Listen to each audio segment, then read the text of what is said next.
Assalamu alaikum everyone, hope you're doing well and I wish you best of luck for your exam today. And these are some important topics that may be tested in exam, and rather they are always tested in exam. The first topic is opportunity cost. You should know the definition of opportunity cost and you must be able to calculate opportunity cost of two different goods. And production possibility curve, you must know the definition and graphs of production possibility curve. Graphs of production possibility curve, like graph looks like this. You have to label two goods on x and y axis. What examiner generally asks, he asks about shifts. For example, if it shifts to the right, what will be the cause? If it shifts to the left, what will be the cause? And examiner also asks about a point inside the PPC. If there is point inside the PPC, that shows unemployment of resources or economic recession in the country. PPC shifts to the right due to increase in quantity and quality of resources. It shifts to the left due to decrease in quantity and quality of resources, and point outside the PPC is non-attainable. Positive and normative statements is another important thing that generally examiner asks. Positive statements are the statements that are based on facts and figures and can be proven to be right or wrong. Normative statements are based on opinion, and the key words that are used for normative statements include like should, harmfulness, usefulness, deservingness. The statements like that are basically normative statements. Economic systems are divided into three types. Free market is under the private sector, planned economy is under the government, and mixed economy is the mixture of both private and government sector. You must know the benefits and drawbacks of economic systems. Ceteris paribus is another important term. That is basically when we keep all other factors constant, or we keep only the impact of one, take the impact of one thing on another while keeping all other things constant. Types of goods include public and private goods, merit and demerit goods, and free goods as well. Quasi public goods are also there. Generally, examiner asks question about public, private, and merit and demerit goods. Public goods are the goods that are non-excludable, non-rival, and private goods are excludable and rival. Merit goods are the goods that benefit the consumer as well as the third party, and demerit goods are the goods that are harmful to the consumer as well as the third party. Free goods are available free of cost, and they are provided by the nature, and they don't have any kind of opportunity cost. Quasi public goods are the mixtures of private and public goods. They are partially non-excludable, non-rival. Equilibrium is another thing that generally examiner asks. Equilibrium is where demand and supply meet each other. This is demand, this is supply, so equilibrium takes place at E, where price is P, quantity is Q. And examiner also asks about changes in demand and supply. He mentions some factors. For example, if a factor is mentioned that increases demand, then demand will shift to the right and equilibrium price will go up, and equilibrium quantity will also increase. If demand decreases, then demand will shift to the left and price will fall and quantity will also decrease. And the major factors that affect demand include income, taste and fashion, weather, population, advertisement. These are some common factors that affect demand. Then examiner also asks question about the changes in supply, shifts in supply, and if supply shifts, supply curve will move to the right if there is increase in supply. It will shift to the left if there is decrease in supply. And you must know the factors that affect supply as well, and they include like cost of production, subsidies, indirect taxes, climate, and like government policies. Okay, so maximum price is set above the equilibrium, and it creates surplus in the market. And maximum price, you can see it, this is demand curve, this is supply curve. Maximum price will be set above equilibrium, so equilibrium price is P, and if it is set at P1, so this is minimum price, sorry, not maximum price. Maximum price is set below equilibrium, so P2 is maximum price which is set below equilibrium, and P1 is minimum price that is set above equilibrium. So this is demand, this is supply. Minimum price causes surplus because supply is more than demand, and maximum price causes shortage because demand is greater than supply. However, generally examiner basically switches these conditions as well. He says that maximum price, instead of setting below, it is set above equilibrium. If it is set above equilibrium, then it will be totally ineffective and it will not affect the market equilibrium.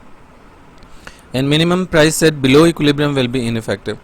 And then he asks about taxes and subsidies and their calculations. Keep in mind, we calculate tax by finding the vertical gap between two supply curves. For example, this is demand curve, this is supply curve. Equilibrium is initially equilibrium is at E, where quantity is Q and price is P. And if government imposes indirect tax, then supply will shift to the left from S to S1. Equilibrium price will go up, and equilibrium quantity will decrease to Q1. And this vertical gap between two supply curves, this vertical gap from A to B is per unit tax, and the total amount of tax will be P2, P1, A and B. Out of this, consumer will pay this much and producers will pay this much.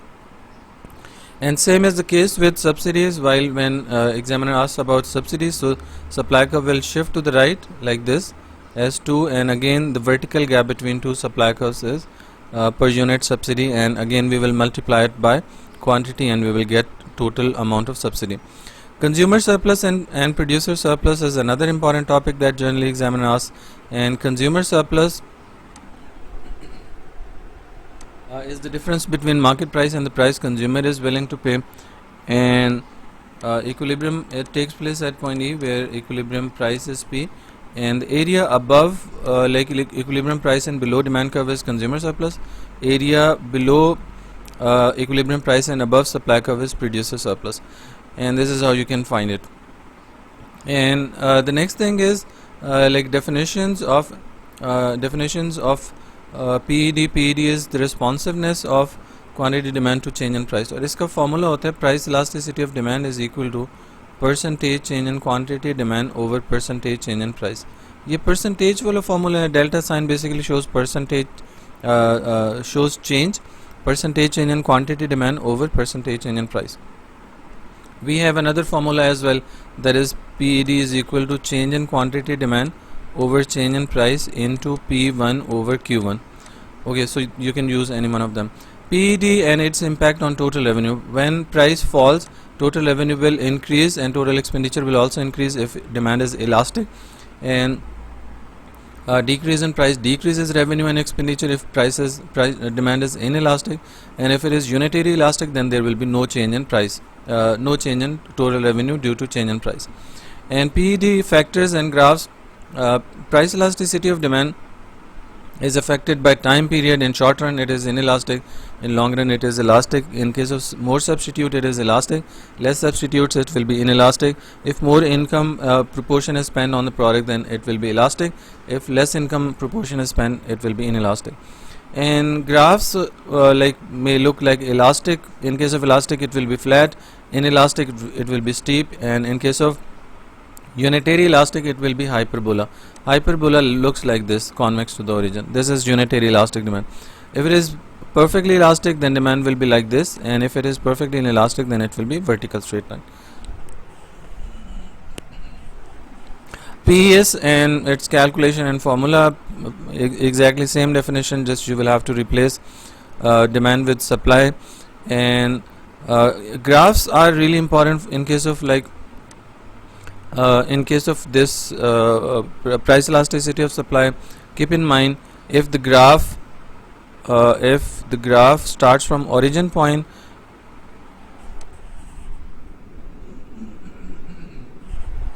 it has unitary elastic demand. If it starts above origin point, it is flat and it is elastic, and if it starts below equilibrium point, it will be inelastic, and if it is horizontal, it will be perfectly elastic. If it is vertical, then it will be perfectly inelastic.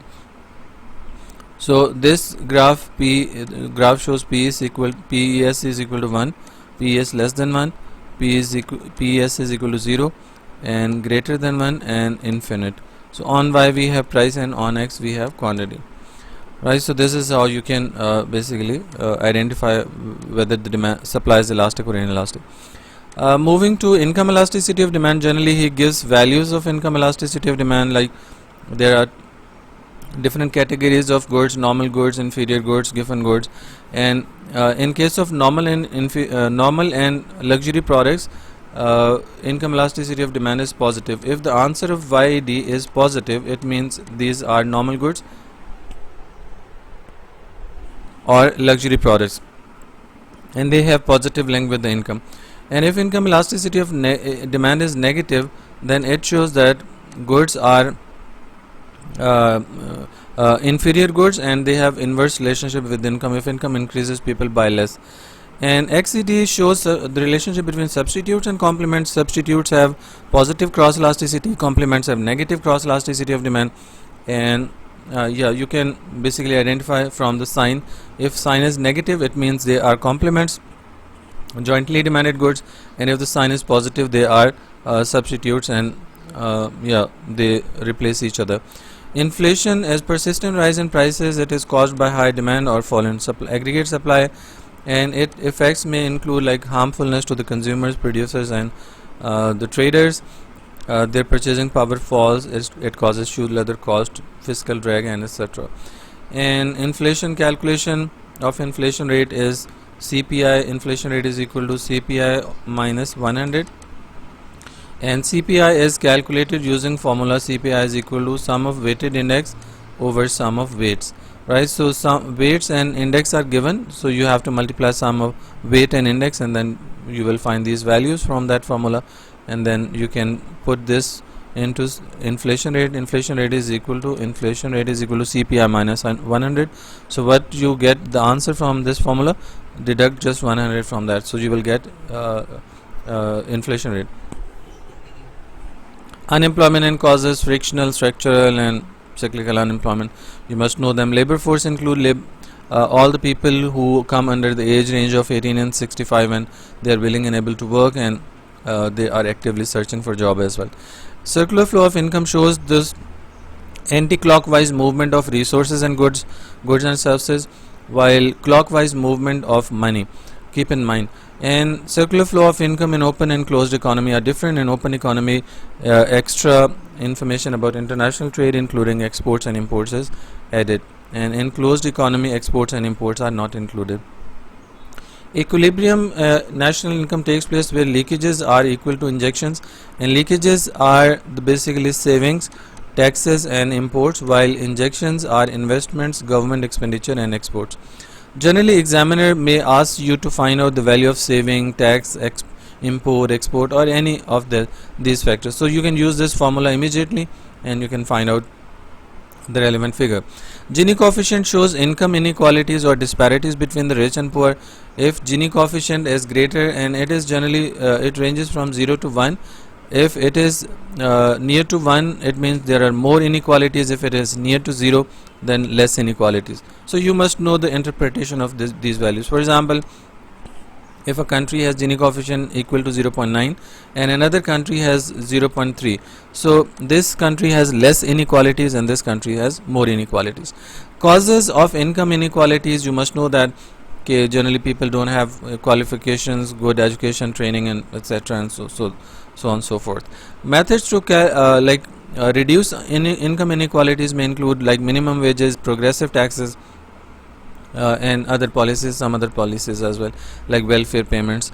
Fiscal policy, monetary policy, and supply side policy. There is always one question from these topics. Fiscal policy include like taxes and government expenditure. Monetary policy includes interest rate and money supply and exchange rate, as well as credit regulations.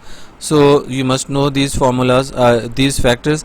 And supply side policies include like subsidy, education and training of workers, trade union reforms, and these capital expenditure of the government on long-term projects, trade union reforms, and these are kind of policies, supply side policies that may be used by the government to achieve macroeconomic objectives.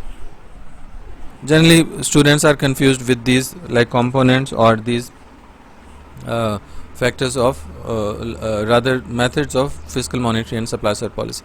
Comparative and absolute advantage. Comparative: in case of comparative advantage, one country may have absolute advantage in both countries, but in absolute advantage, one country has benefit in one product only. And you must know the calculation. You can use the formula of percentage as well, or you may basically use the ratios. For example, if you are producing two goods X and Y, and the ratio is 1:2 for one country, 1:3 for another country. In this case, this is suppose country A and this is country B. So country B has comparative advantage in Y and country A has comparative advantage in X, because country B, if it produces X, then it has to sacrifice more quantity of Y good as compared to A. So it will not sacrifice 3 units of Y, rather it will produce Y good. Protectionism include tariff, quota, embargo. You must know them. Tariff is tax, quota is like quantity that is that limits the volume of imports, and embargo is complete ban. And protectionism then is terms of trade. Terms of trade is calculated as price of export over price of import into 100. Keep in mind, it has nothing to do with quantity, quality, or volume or sales or anything. It is just the ratio between price of export and import. Generally students are confused with this. Whenever examiner asks this question, use this formula to find out the value of terms of trade. If it is greater than 100, then terms of trade will be favorable. If it is less than 100, answer is less than 100, it is unfavorable. And prices of exports are basically taken as 100 as a base year. If there is increase in price, then we add that into 100. If there is decrease in price, we deduct it from 100, and if there is no change, we keep it as 100. For example, if price of export increases by 10%, then its new price will be 110. If price of import falls by 10%, then its new price will be 90, and multiply by 100. So this is how you can calculate it. Impact of depreciation and appreciation. Depreciation makes exports cheaper, imports expensive. Appreciation makes imports expensive cheaper and exports expensive, right? So then impact, you can look at the impact accordingly. Calculation of aggregate demand. Aggregate demand is calculated as C plus I plus G plus X minus M. Keep in mind, this is the same formula that we use for finding GDP of the country as well. Balance of payment is the summary of income and expenditure of the government. So receipts minus payments of the government. Receipts and payments of the country with other countries is basically balance of payment. If receipts are more than, inflow of money is more than outflow of money or payments, then it is called surplus balance of payment. If receipts and payments are equal, it is equilibrium, and if receipts are less than payments, then it is called deficit balance of payment. Then comes budget. Budget is the income and expenditure summary of the government. It is also calculated as receipts of the government minus expenditure of the government. So budget is calculated using this formula. If receipts and payments are equal, or government income and expenditure are equal, it is called equilibrium balance budget. And if receipts are more than expenditure, it is surplus, and if expenditure are more than receipts, then it is deficit. So you should keep it in mind. This is it for this video. I believe it will help you out today, inshallah. So after the exam, please comment to this video and let me know how did it go. Thank you so much for watching. Allah Hafiz.